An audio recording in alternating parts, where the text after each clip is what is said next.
Herkese merhaba, ben Şenol. Bu video ile sizlere indis ve kaçıncı fonksiyonlarından bahsedeceğim. Bu iki fonksiyon da düşey arada olduğu gibi bir tablo ya da veri topluluğu içinde istediğiniz verileri görmenizi sağlayan fonksiyonlardır. Düşey aradan farkı ise hatırlarsanız düşey ara fonksiyonuna ait videomda sizlere düşey aranın her zaman soldan sağa çalıştığından bahsetmiştim. İndis ve kaçıncı fonksiyonları ise hem soldan sağa hem de sağdan sola doğru çalışabilir. Bu nedenle düşey aradan daha kullanışlı fonksiyonlardır. Sadece iki fonksiyonda bir arada kullanılmak zorundadır. Çünkü indis fonksiyonu bir veri tablosu içinde görmek istediğimiz verinin sütun ve satır sayısındaki değeri verir. Yani indis fonksiyonu kullanımı esnasında görmek ya da bulmak istediğimiz değerin satır ve sütun sayısını bilirsek indis fonksiyonu çalışır. Ancak bu her zaman mümkün olmaz.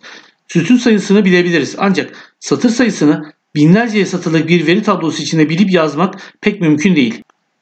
İşte burada da kaçıncı fonksiyonu devreye girerek aradığımız değerin kaçıncı satırda olduğunu bize bulur ve doğru sonucu yani bulmak istediğimiz değeri getirir. Tekrar hatırlatmam gerekirse düşey aradan farkı düşey ara fonksiyonu her zaman soldan sağa doğru arama yaparken indis ve kaçıncı fonksiyonu ile her iki yöne de arama yaptırabiliriz. Şimdi birer örnekle konuyu iyice pekiştirelim. Ama öncesinde indis ve kaçıncı fonksiyonlarını ayrı ayrı kullanalım. Bunun için shift eşittir indis dizi dediği şurada bakacağımız verileri arayacağımız tablo. Burayı sabitliyorum. Dolar işaretleri. Noktalı virgül diyorum. Satır sayısı firma alt ürün 11 değerinin bu tablo içinde bulunduğu satır sayısı. Yani 1, 2, 3, 4, 5 ve 6. Buraya 6 diyorum. Yine noktalı virgül diyorum. Ben şuna bakmak istiyorum. Alt malzeme miktarı tezgah süreye bakmak istiyorum. Bu da burada 1, 2, 3, 4, 5. sütun. 5 diyorum. Parantezi kapatıyorum. Bakalım. Evet, bir değer geldi. Bunu aşağı çektirdiğimizde doğru çalışmayacak. Çünkü satır sayısı olarak 6. Yani firma alt ürün 11'e bakıyor. Ama biz şimdi 2'ye geçtik. 2 ise 1, 2, 3, 4, 5, 6, 7, 8, 9, 10, 11, 12. 12. satırda.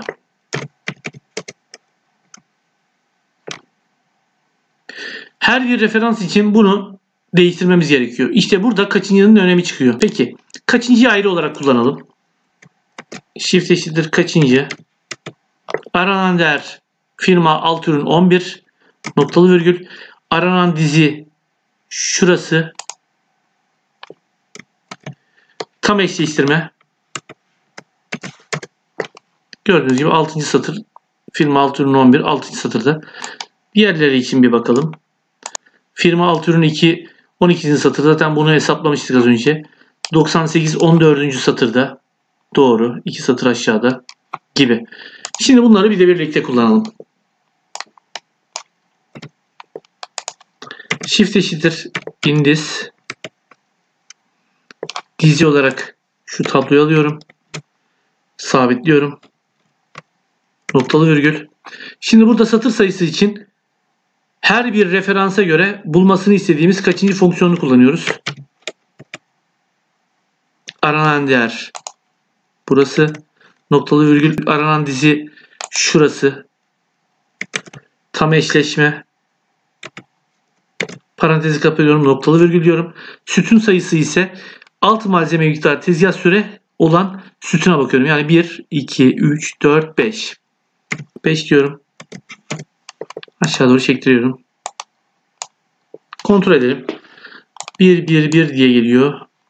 11, 1, 2, 1, 98, 1, 23, 4. Doğru. Ve 97, 1. Evet. Şimdi de sağdan sola doğru aratalım. Shift eşittir indis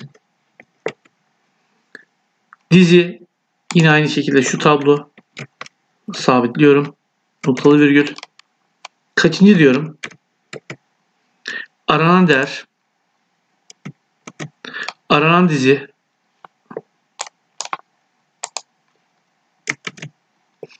Yine tam eşleşme. Burada artık sağdan sola arattırabilmem için prosesi arattıracağım. Yani firma alt ürün 11'e göre hangi proseste kullanıldığına bakmak istiyorum. Bunun için ilk sütun olan A sütunu yani 1 diyorum. Parantezi kapatıyorum. Ve çektiriyorum. Kontrol edelim. Firma alt ürünü 11 ham maddede, 2 aynı şekilde ham maddede, 98 ham maddede, 23 montajda, 97 ise boyanede. İndis ve kaçıncı fonksiyonları ile ilgili anlatacaklarım bu kadar. Umarım videomu beğenmişsinizdir. Bundan sonraki videolarımı takip etmek ve öğrenmek isterseniz kanalıma üye olmanızı rica ediyorum. Şimdilik kendinize iyi bakın. Daha sonra tekrar görüşmek üzere.